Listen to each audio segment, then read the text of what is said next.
आज के हम लोग इस चैप्टर में पढ़ने वाले हैं क्या, प्रश्नावली 6.1 का क्वेश्चन नंबर 4। क्वेश्चन नंबर 4 क्या कहता है, तो रिक्त स्थानों की पूर्ति कीजिए। रिक्त स्थान को क्या करना है, पूर्ति करना है। पूर्ति करना है मतलब खाली जगह होगा उसको भरना है, पूर्ति करना मतलब भरना, ठीक है।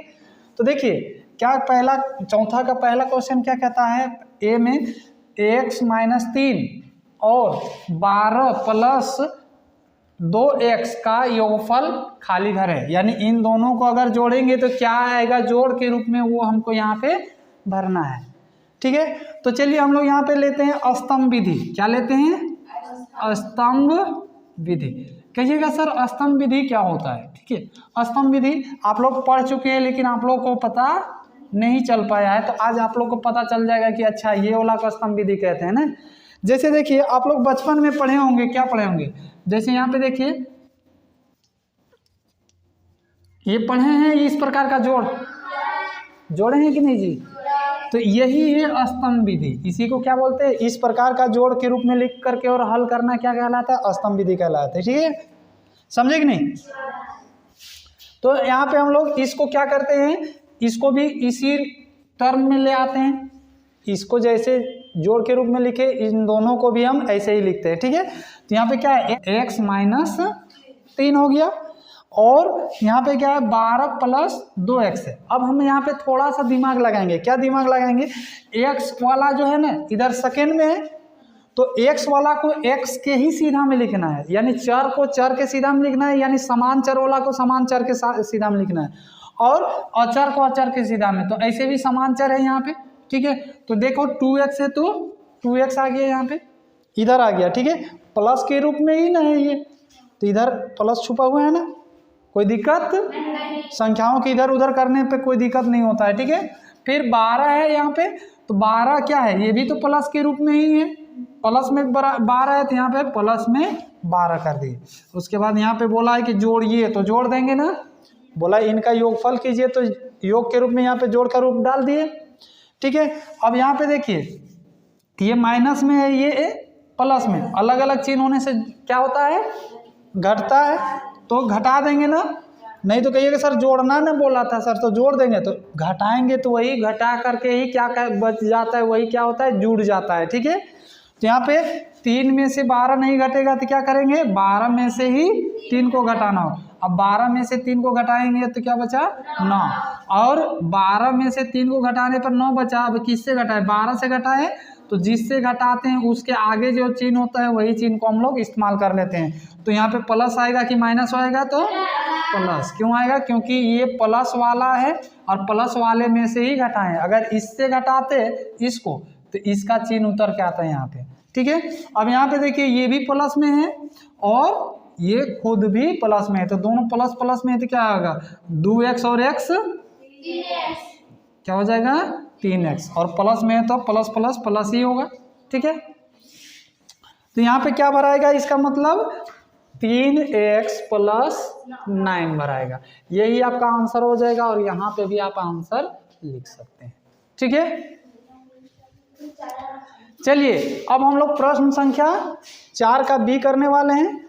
क्या है प्रश्न संख्या बी में, कि 3x - 1 और खाली जगह का योगफल 3x + 3, यानी यहाँ पे ऐसी कौन सी संख्या होगी रखेंगे कि इसका और ये जो रखी गई संख्या इन दोनों को जब जोड़ेंगे तो क्या आएगा, वो 3x + 3 बचेगा। तो इसे हम 2 मेथड के साथ यूज कर सकते हैं, ठीक है। तो पहला मेथड हम लोग इस्तेमाल कर लेते हैं, मान के चलते हैं। क्या करते हैं, नहीं पता है ना कि कौन सी संख्या रखेंगे, तो क्या करेंगे, मान के चलेंगे। माना कि वह संख्या बराबर, अब यहाँ पे चूंकि x है तो x नहीं मानेंगे, ठीक है। कोई अन्य संख्या मान लेते हैं, माना कि वह संख्या m, क्या मान रहे हैं, यहाँ पे क्या हो गया, m होगा। तब क्या कह सकते हैं, तब प्रश्न से, क्या कहेंगे, प्रश्न से, क्या कहेंगे, प्रश्न से, यानी प्रश्न जिस हिसाब से बोला है, तो क्या बोला है कि ये संख्या और ये जो माना गया संख्या, यहाँ पे अगर ये संख्या m होता तो इन दोनों का जोड़ वो होगा। तब हम कहेंगे क्या, तो इन दोनों का जोड़ के रूप में लिखते हैं, तो 3x - 1 + m बराबर क्या, 3x प्लस 3। अगर ये संख्या और ये संख्या इन दोनों को जोड़ते हैं तो क्या आता है 3x प्लस 3 ये आता है, ये क्वेश्चन में कहा है। ठीक है, समझ गए ना। यहाँ पे m क्यों रखे, क्योंकि हमने मान लिया कि यहाँ पे कौन सी संख्या है, तो मान के चल रहे हैं कि m है। ठीक है, अब हमको निकालना क्या है, m का मान फाइंड आउट करना है ना। तो क्या करेंगे, इन दोनों को उधर भेजना होगा, जिसको निकालना है उसको अकेले रखना होगा। तो इन दोनों को उधर भेजेंगे तो क्या बचेगा, m अकेले बचेगा यहाँ पे, और इधर पहले से क्या है 3x प्लस 3 है। ठीक है, अब देखिए ये वाला इधर जाएगा तो ये प्लस में है ना, इधर जाएगा तो क्या हो जाएगा माइनस में 3x हो जाएगा, और ये माइनस में है तो बराबर के इधर भेजने से क्या हो जाता है प्लस में, तो प्लस में 1 हो गया। ठीक है, तो क्या हो जाएगा, ये देखिए ये 3x प्लस में और ये 3x माइनस में है तो घट जाएगा यानी कट जाएगा, और क्या हो जाएगा m बराबर क्या बचेगा, अब कुछ नहीं कटेगा। तो देखिए ये संख्या है प्लस में और ये भी प्लस में है तो प्लस प्लस जुड़ जाता है, तो 3 और 1 4, यानी कि यहाँ पे कौन सी संख्या रखाएगा 4। समझ में आया या नहीं आया, सेकेंड मेथड। ठीक है, मेथड नंबर 2। देखिए एक नॉर्मल सी बात है, अगर आप ये नहीं समझ में आया थोड़ा सा इनको, वो एक नॉर्मल सी भाषा समझिए। देखिए ये संख्या और यहाँ पे कोई रखी गई संख्या, यहाँ पे कोई एक संख्या है। ठीक है, हमको पता नहीं कि कौन सी संख्या है, लेकिन ये संख्या और इस संख्या का जोड़ 3x प्लस 3 है। तो अगर हम ये टोटल संख्या है तो टोटल नंबर में से अगर ये नंबर घटा दें, ठीक है, ये नंबर में से इसको घटा देंगे तो जो बचेगा सो यही नंबर ना बचेगा। ठीक है, तो इसका मतलब हम क्या कर सकते हैं कि 3x प्लस 3 में से घटा देते हैं किसको 3x माइनस 1। देखो यहाँ पे ब्रैकेट क्यों है, क्योंकि यहाँ पे दो नंबर एक साथ आ रहे हैं। ठीक है, या आप नॉर्मली ऐसे याद रख सकते हैं कि जब भी माइनस में रहेगा, जब भी क्या रहेगा माइनस में रहेगा, तो आप क्या कीजिएगा कि ब्रैकेट लगा लीजिएगा, है ना। ब्रैकेट नहीं लगाइएगा तो गलत कर लीजिएगा आप लोग। ठीक है, तो ऐसे कर सकते हैं, या ऐसा करते हैं, यहाँ पे हम लोग स्तंभ विधि का इस्तेमाल कर देते हैं। स्तंभ विधि करें, ठीक रहेगा ना। चलिए, तो हमने क्या कहा कि इन दोनों का आपस में घटाना है।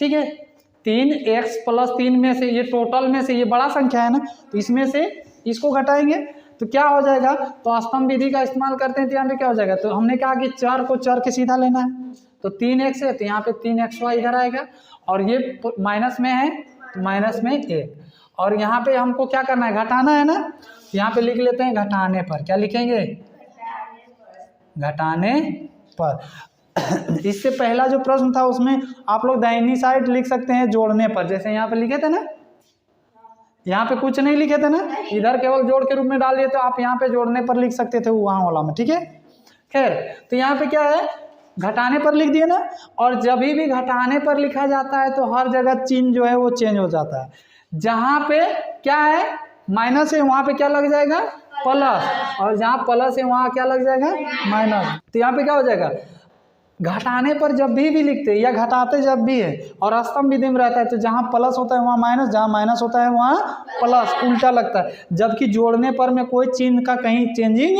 नहीं होता, जैसा है वैसा ही लगता है ना। अब इसका मतलब क्या हुआ, अब इसका मतलब ये हुआ कि ये जो माइनस में 1 था ना, अब ये माइनस में 1 नहीं रहा, अब ये प्लस में 1 बन चुका है, और जो ये प्लस में था पहले अब ये माइनस में कहलाएगा, प्लस में कभी भी नहीं कर सकते हैं। अब तो देखिए ये माइनस में और ये वाला तो है प्लस में, इसका तो चेंज में चेंजिंग नहीं हुआ है, तो ये प्लस में ये माइनस में तो कट जाएगा, और ये देखिए ये प्लस में और ये भी प्लस में, तो 3 और 1 4।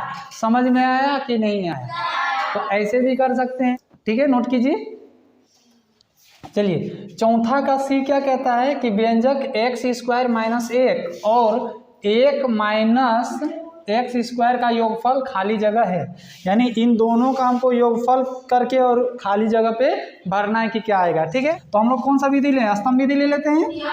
तो x² माइनस 1, और देखो हमने क्या कहा कि चर, जो चर है समान चर वाले को समान चर के सीधा लिखना है। तो ये x² है ना, ये दाहिनी ओर है, इसको ले आते हैं बाईं ओर में x²। ठीक है, अब ये देखिए ये माइनस में है ना, तो यहाँ पे माइनस कहाँ है, इसके आगे माइनस है तो माइनस इसके आगे होना चाहिए ना, तो माइनस लगा दिए। फिर ये प्लस में 1 है तो प्लस में एक चाहिए। यहाँ पे भले चिन्ह न दिख रहा है क्योंकि आगे है, पीछे भेज देंगे तो ये प्लस में ही होगा, ठीक है। तो ये हो गया। और इसके बाद क्या बोला, इन दोनों का योगफल कीजिए। तो अब ये नंबर बदल चुके हैं, इस प्रकार से क्रम का अदला बदला कर दिए हैं। अब हमको योगफल करने के लिए बोला तो हमने क्या कहा, यहाँ पे क्या लिखेगा, जोड़ने पर। पिछला वाला में क्या लिखा था, घटाने पर लिखे थे ना, यहाँ पे क्या लिखेंगे, जोड़ने पर, क्योंकि जोड़ने के लिए बोला है स्पष्ट रूप से। तो जोड़ने पर लिखते हैं तो चिन्ह में कोई चेंजिंग नीचे नहीं होता है, जैसा कि घटाने पर होता है वैसा जोड़ने पर नहीं होता है। तो यहाँ पे नॉर्मली करने हैं तो यहाँ पे माइनस में है, ये प्लस में है, और ये एक है, ये एक है, एक से एक कटा। फिर ये प्लस में एक्स स्क्वायर, ये माइनस में एक्स स्क्वायर, तो ये दोनों भी कटा, क्या बचा, जीरो बचा। तो यहाँ पे क्या भराएगा, मेरा जीरो होगा। चलिए नोट कीजिए तो फिर